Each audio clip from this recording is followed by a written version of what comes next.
Hi, my name is Tomasz and you're watching Casual DIY channel. In today's video we'll be checking out this precision square from Vaco, which is sold by Banggood.com, a Chinese store. Let's have a look if it's any good. Check out the video.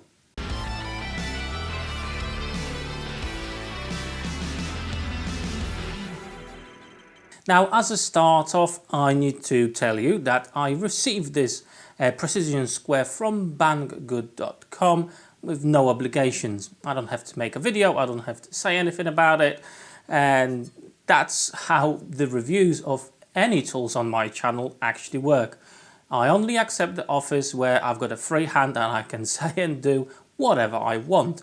That ensures that you get an honest opinion. So let's have a look at this little bad boy. So obviously straight away you get in mind the comparisons to woodpeckers, as you know, it's similar color when I give you that. Up to now I was using my Empire square and I trust my life with it. It's absolutely dead on, spot on square. I can just trust the tool.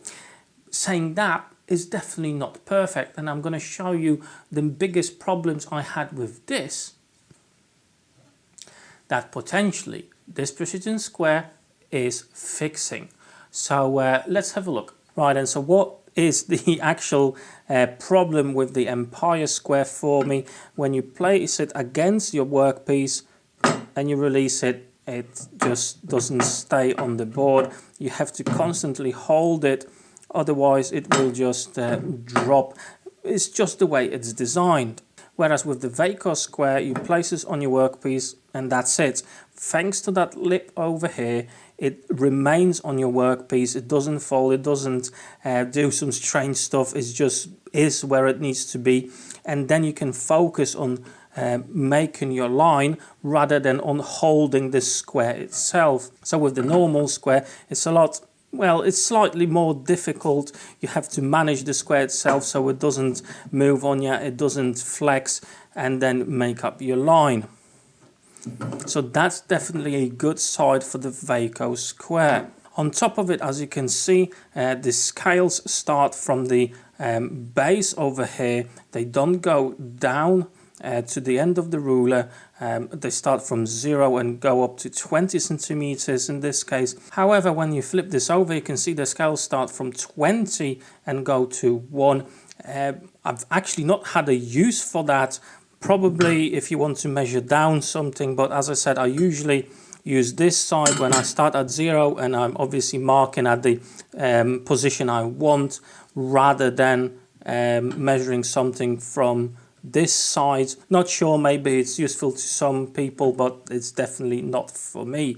Now, because the scales start from here rather than from the bottom of the square itself, you can't really do any measurements from the inside. For example, inside of the box, you can't make any measurements like that from the bottom, as the scales are not coming from the bottom, they're coming from here. So that is not a great design in my opinion, and sometimes you just need to make the correct measurements, for example for a drawer or something like that, and in this case it's just not possible to do. Now with the Vaco square, the situation is absolutely totally different. You've got on the outside face of the square, just over here, it goes start from 0 from the bottom of the square and goes to 30 at the top, but also on the inside the 0 starts at the bottom shelf just over here, so it goes from 0 to 27 centimeters just at the top.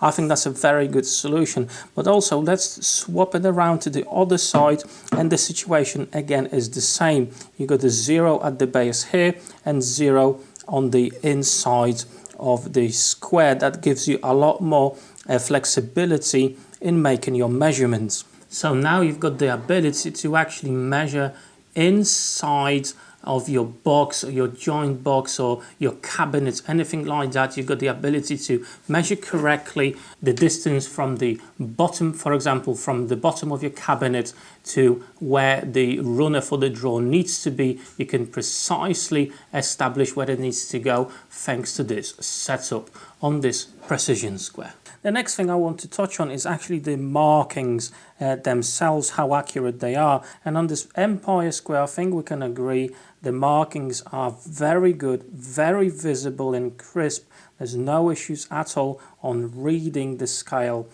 So that's fantastic. Now on this Vaco precision square, there's a lot of information on this ruler, as you can see. We've got scales at the inside, the outside, but also on the middle. These are the indicators for the holes. So basically they are in 1mm increments. So yes, there's a lot of information on this ruler. Thanks to the white font, the numbers are visible quite well. The scales are not too bad, but for sure a lot less visible than the ones on this Empire. So let's compare the markings on both of these so you can have a nice clear view of that. So I think the markings, obviously the Empire square is far less busy, so it's probably a little bit easier to see, but the Vaco is still not too bad at all. It just, there's a lot of information on it, hence at first glance it may seem a little bit confusing, but when you start working with it, it's actually not too bad. Now let's have a test how accurate they actually are. Let's go with the Empire one first. I'm gonna make a line, just like so. I'm gonna flip this over, take it up really up close. And as you can see, I hope you can see that the distance between the lines is exactly the same at the top, at the bottom. It's really nice. So let's do a few more just to make sure we've got the correct readings. I'm going to do the inside.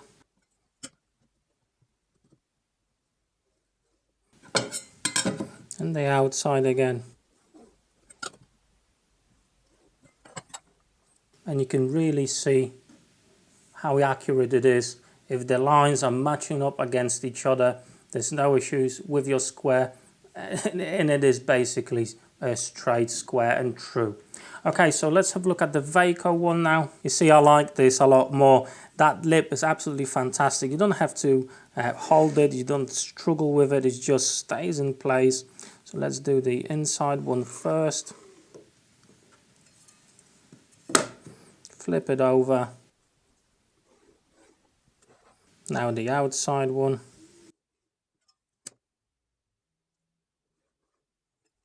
Have a look, fantastic lines, no issues at all, at the top, at the bottom, equal spacing, great job. However, the precision square from Vaco also has got them holes that you can use for horizontal lines.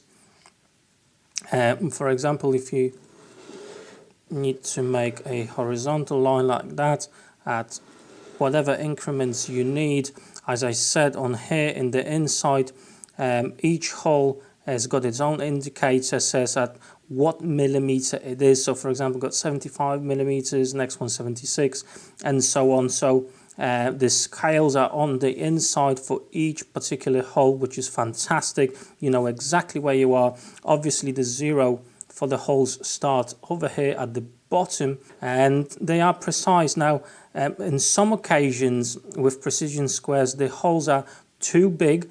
And basically what happens if you move your pencil, you're going to have a bit of a wiggly line. In this case, it's actually not too bad.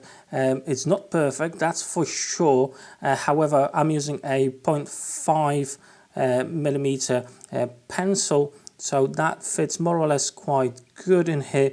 And as you can see, the line is still very precise, but I have seen speed square those holes basically don't work, as depending on what angle you're going to have your pencil, it will give you totally different reading. Now with these holes, you're not probably going to be able to use your normal pencil, as is just not gonna fit those holes. And in a way that's good, because you want to be as accurate as you can, and these special lead pens, they're just made for this job to give you really fantastic accurate readings and markings. So that's really how this combo should look like in this case. Now I hope this little presentation gave you a bit of an idea of what a precision square of this particular type can actually do. Comparing to a normal one like that, I think I am a little bit past on the idea where a square just gives me a square. Where I am now, I think I just want to have a little bit more out of my square.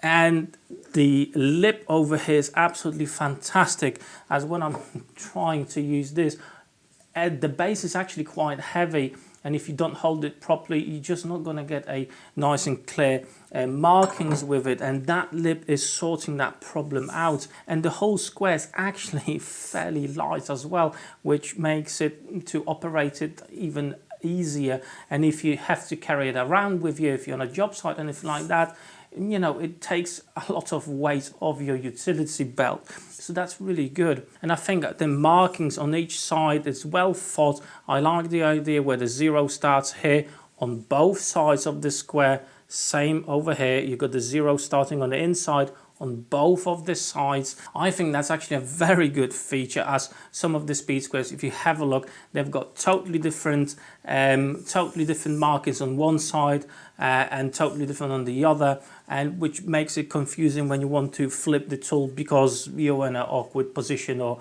whatever. And the ability to actually measure from the inside of for example, a cabinet or anything like that, to put some markings for drawers, that gives you that precise ability to do that as well. So that's very, very good. Well, let's talk about the price of this tool. In British pounds, it's about 21 quid, and US dollars is about $28. So it's definitely not ultra cheap, but I don't think it's actually expensive for what it is and what features it has.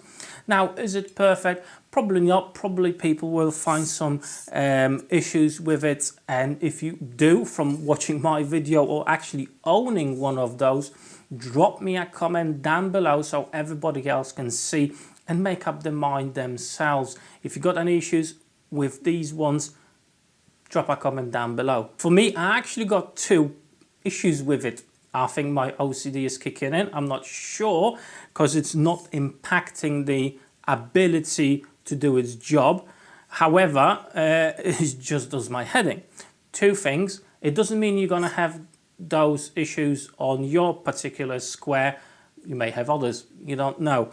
So as brand new, it came with a marking. Not sure if you're going to be able to see this correctly, but on my particular model, I've got some discoloration on this ruler here. I thought it was just dirt, but it's not. I couldn't get rid of it. And the screws at the base just over here, they're actually not 100% flush with the black panel, the base itself. They're probably sticking out about 1 millimeter, maybe 1.5 millimeters. I know it's not a lot, but it actually is doing my heading. However, they don't affect anything. They don't affect the operation of the tool. It's just my OCD that things like that bother me. Now, with considering the price, does it bother me that much? Not really. If it was the price of a woodpecker one, then yeah, I would definitely send this back and said, I want a new one. That's absolutely 100% perfect.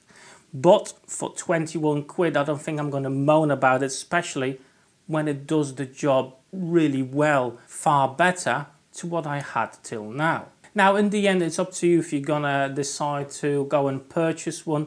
I think it's worth the money. I think it's worth a shot, but it's your money in the end, and it's going to be you that's going to be using this tool. For me, I've been using it for a while and I absolutely love it. Now I'm going to leave a link down below in the description of my video to this particular precision square. It's an affiliated link with Banggood.com, so you're going to get your tool and I'm going to get a tiny commission out of it, so you can support my channel by doing a purchase like that. If you decide to do that, thank you very much. However, it doesn't mean that you need to buy this particular one. It doesn't mean you need to go on banggood.com at all. This video was about, in a way, reviewing this particular precision square, but also wanted to show you that if you're still using squares like that, there's actually a big market with far better tools, and they're not that much more expensive. For me, going forward, this is going back on the shelf, and this is my main square from now. Why? Because it's just good. That's all. Well, hey, let me know down below in the comments what you think. Have you already purchased a similar version, a similar precision square? And let me know if you're happy with it or not. But for now, guys, thank you so much for watching. Thank you for your time. Take care.